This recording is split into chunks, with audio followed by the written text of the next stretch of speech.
बहुत प्यारी लग रही हो कल। शुक्रिया। कुछ चाहिए था क्या? हाँ, वो मैं ब्लेजर चेंज करने आया था। नीले के ऊपर काला रंग तो वैसे भी नहीं जचता।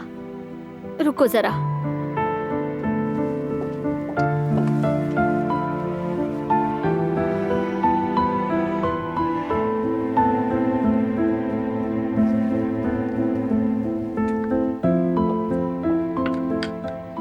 ये ज्यादा अच्छा लगेगा।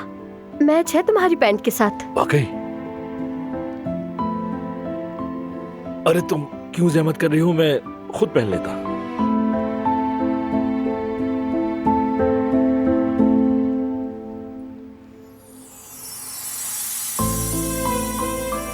लगता है कि मैं अभी तक ख्वाब देख रहा हूं।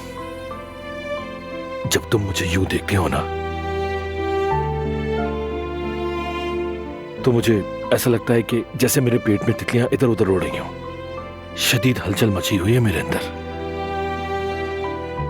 तितली, चिड़िया, जितने भी पर वाले परिंदे हैं सब मेरे अंदर जमा हो गए, उड़ रहे हैं इधर उधर।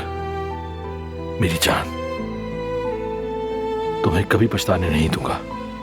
देख लेना, तुम्हारे काबिल बनने के लिए मैं हर मुमकिन कोशिश करूंगा। अब मेरा एक ही मकसद है, तुम्हें खुश रखना। मैं तो वैसे ही बहुत खुश हूँ।